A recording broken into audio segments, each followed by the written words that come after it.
Welcome to Master Class Monday. Today we're going to talk about tax-free savings versus RSPs. My partner Dan is going to be answering questions, and I will be giving the presentation. So, well, this is the agenda. Oh, never mind. We'll start all over.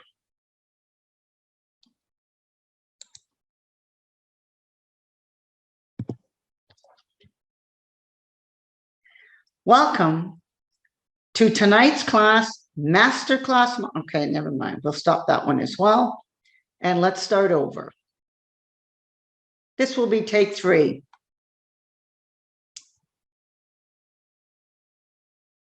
Welcome to Master Class Monday. Tonight, we're going to be talking about tax-free savings accounts versus the registered retirement savings plans. So we're going to talk about what a tax-free savings account is, what a registered retirement savings plan isn't. We're going to talk about eligible investments, and then we're going to have a question and answer period. But before we do that, we have to give you our disclaimer. So basically, Dan and I, my partner, we are investment advisors. We're not accountants, we're not lawyers. But we work with accountants and lawyers to make sure that we give you the best advice possible. So, tax-free savings accounts were started in 2009. Now, in order for you to open up an account, you must be 18 years or older. You must be a resident of Canada. And currently, the annual contribution room is $6,000. And the contribution room will accumulate from year to year. So if you have never opened up a tax-free savings and you are at least or were 18 in 2009, you have room to contribute $81,500. That's a lot of money to tax shelter. Contribution room will accumulate whether you're working or not. So it's kind of nice if you actually don't have a job, but you get money from a trust fund or anything else, you can actually start sheltering this money. The contributions that you put into your tax-free savings are not tax deductible, but you can take tax-free withdrawals anytime you like. Now, if you take out a withdrawal, you can recontribute that amount of money the following year or later. So if you take out money today, you would have to wait until January of the following year to be able to contribute that money back in, unless you have room because you never maximized it. Now, you can do a direct transfer on a marital breakdown, and that can actually increase your contribution room. So for example, if you have $81,500 because you just opened it up and your spouse has a tax-free savings and they've got $81,500 and you're breaking up, and part of the settlement is you're getting their tax-free savings. They just open it and now you're breaking up, and all of a sudden now you said, that's part of the settlement, I'm getting your plan. The spouse would transfer that over and you would now have double the room, and that room would carry on for life, meaning if you took money out, you can put that money back in. So if you're the person on the receiving end, you want to transfer that automatically as a paper transfer through the CRA paperwork. If you're on the delivering side, like you have to give the money away, what you would be better off to do is cash out your tax-free savings and give your spouse all of the proceeds from the tax-free savings. That way, the following year, you can recontribute to your plan if you've got the money. So what a tax-free savings account is a gift from the government, allowing you tax-free sheltering for life. It's a place to accumulate money for emergencies, education, supplement retirement income, whatever it is that you want. The great news is you can get this money, take it out, put it back in. You can do all kinds of stuff. This is a gift that you really, truly want to maximize from year to year, if possible. But it's also a way to reduce estate costs because anything in there comes out with either being a successor holder or a beneficiary. And we'll get more into that later. Now we're going to talk about the registered retirement savings plans and what it isn't. It's not a gift from the government, although people like to believe that it is, because when you put money into an Rrsp, you actually get tax savings for the current year. But it's not a lifetime savings. It's actually just a deferral. You really shouldn't use your money for emergencies or education or to supplement any other kind of income because there will be a tax consequence. Now, when I say it cannot be used for emergencies, it can be used, but you're going to pay.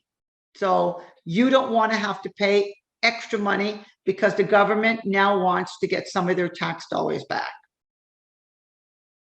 And of course, it could negatively impact an estate when there's no spouse, because now all of that money becomes taxable in the year you died, as if you cashed out your plan the day before. So if you do a little bit of comparison between the tax-free and the Rrsp, so the tax-free, you have to be at least 18 years to open. But in Rrsp, you don't have to have a certain age. If you, for example, are a young child and you earn money as a baby model, or you have, a paper route or something else that you earn money, you can actually open up a registered retirement savings plan. But for the tax-free, you have to be at least 18 years or older. You can make contributions to your tax-free savings right up until you pass away. And you would want to do that to make sure that the estate will get this money, not just tax-free, but probate-free, as long as you put a beneficiary on there. But when you have a registered retirement savings plan, the last year that you can contribute to the plan is the year that you turn 71 years old. Now, mind you, you still have to have room. If you haven't been working for a number of years and you don't have any room, obviously you can't put the money in up until age 71.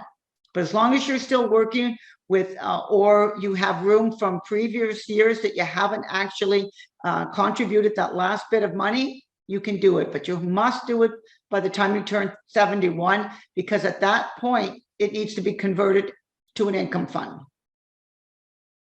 You don't have to have any type of eligible income to put money into a tax-free savings.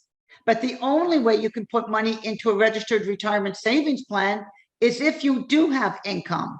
And that income is always based on a prior year. In a tax-free, the contributions are not tax deductible. In an Rrsp, they're definitely tax deductible.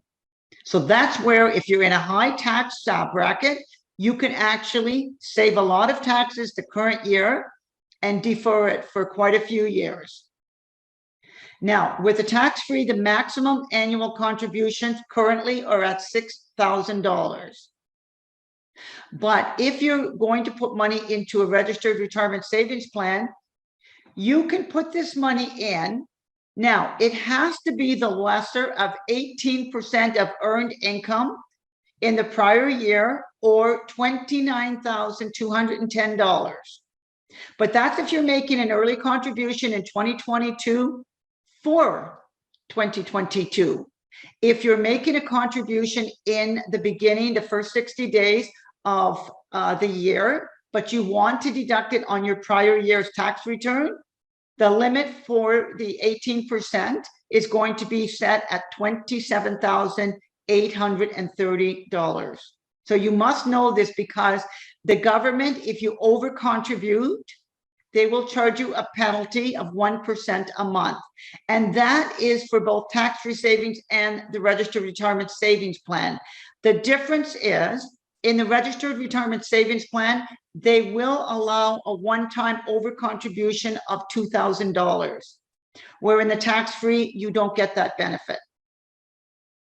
But it's carried forward indefinitely. So you might not have made a contribution all the way through your lifetime, and then you win the lottery, you get an inheritance, something, and that might happen just before you die. You can put all that money into the tax-free savings, no issue, doesn't matter your age. So in a tax-free savings, you can take out money anytime you like, and you will never pay taxes on that money. It will grow tax-free indefinitely. There's no time limit to collapse, and you can invest in a wide range of investment vehicles such as stocks, bonds, mutual funds, exchange traded funds, savings, and GICs. Now, a lot of people believe that tax-free savings is like a bank account that might be yielding a high interest rate, which high interest rate right now, you're lucky if you get 0.5%. I'm not sure you would find that, but you could. But some people think they can only invest in interest-bearing type of investments, and you have the choice pretty well that's unlimited for the type of investments. So you can actually make a lot of money in your tax-free savings account if you invest it wisely. Now, the thing about a tax-free savings is that the losses are not deductible. So if you take a risk and buy something speculative and you lose all that money, you cannot write that off. And the reason is because if you made a lot of money on that stock or investment, you don't also have to pay taxes on it. With the Rrsp, the withdrawals are taxable, meaning if you take out $10, $10 gets added to your income. It will grow tax deferred until age 71. But after that, you have to convert it to an income fund. So it's still going to be tax deferred, except that the government now will make sure that you're taking out at least the minimum amount of money, because they want to start collecting the taxes that you were able to defer for many years. You can take out as much as you like, and they actually want you to, because then you could be pushed into a new tax bracket, and at that point you will be paying more money back to the government.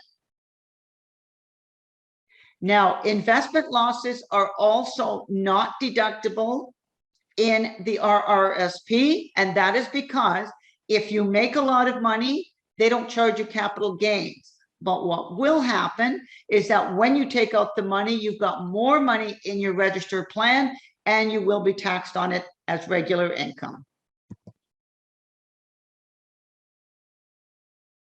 Now, on the tax-free savings, the gains or income are not taxable.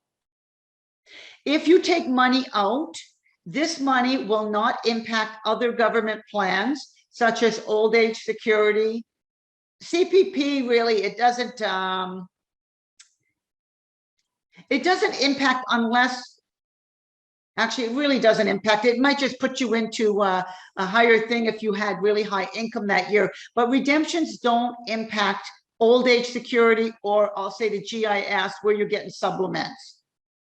You can transfer the proceeds upon death to the spouse's tax-free savings, even if your spouse has maximized their plan every year. This is when you would put your spouse on your plan as a successor holder, not a beneficiary.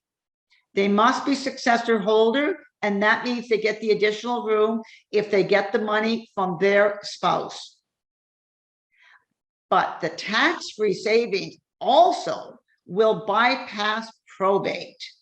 This is a big, big thing. As long as you've got a named beneficiary or the successor holder, and just say your plan has a lot of money in it because of the wise investments you did, not a nickel will go to the government for probate taxes, which means when you produce a death certificate, that money can come out very, very quickly. And that would also help if you need to wind up an estate to have some ready cash. In the Rrsp, every dollar you take out is going to be taxable on withdrawal. If you take out enough money, then it will affect your old age security, your GIS, and if you're on EI, it could possibly affect that as well. So I have a friend, for example, that was taking money out of her, she was taking it out of her RRIF because the Rrsp was converted to an income fund. And that was the whole point, she was saving so that she could supplement her retirement. But what was happening is that every time she took out money, she lives on a very fixed income. She was self-employed, doesn't have a pension. But what would happen is that she didn't make a lot, which meant she had to take out more. And every time she took out more, she was getting taxed at a higher level. And it also meant that she couldn't qualify for the GIS. She said because she's living long and she's healthy, she's going to be out of the registered money soon. And finally, she'll get a little extra bump up from the government. The proceeds, though, if a person, she doesn't have a spouse, but if you were to pass away and you have a spouse, then you can roll that money over to your spouse. If they're under 71, they can move it back into an Rrsp. But if they're over 71, they have to continue taking an income, or they can collapse it, and you would end up paying the estate taxes on the final tax return that you do. Even though somebody else is preparing it, I get it.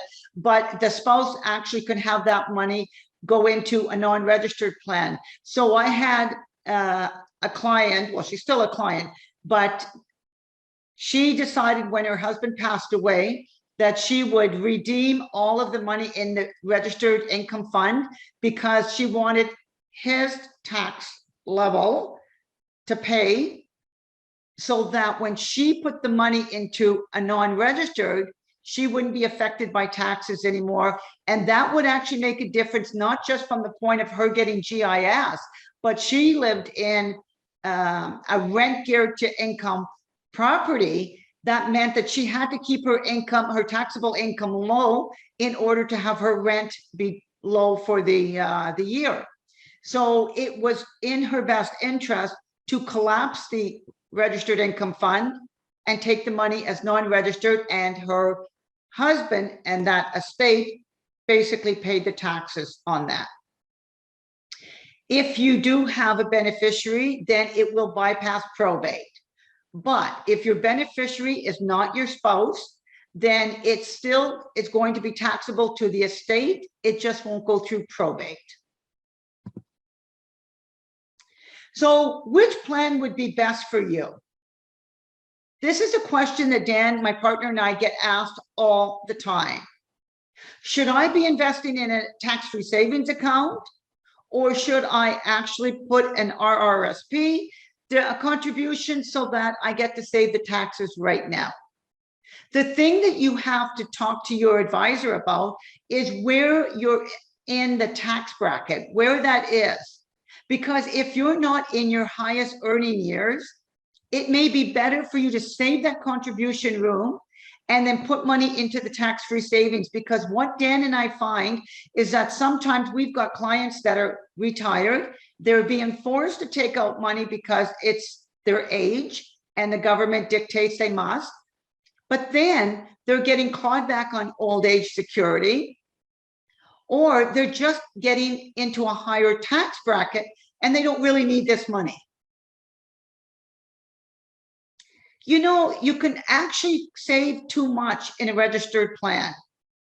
It happens because you want to defer the taxes as long as possible. And don't forget, before 2009, we didn't actually have any place to shelter money like we do with the tax-free today. Back when we were putting money into the Rrsp contributions, we actually thought, okay, we're saving some taxes, we're saving money. And so we got the best of both worlds. Now you've got choices, and not everybody can afford to put money in both plans.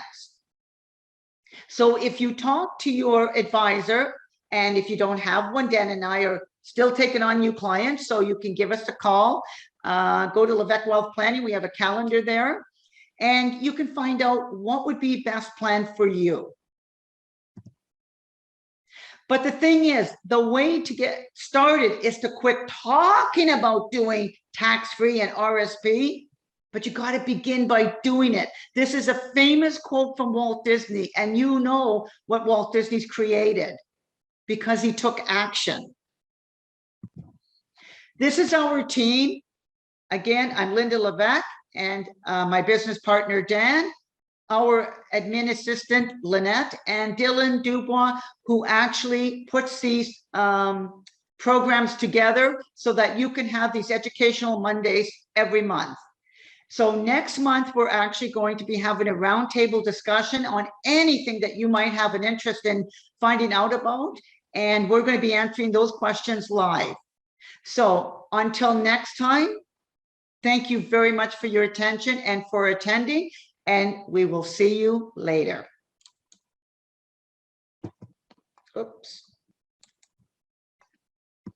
And again, our disclaimer to make sure if you didn't see it in the beginning, that you get to see it in the end. Thank you.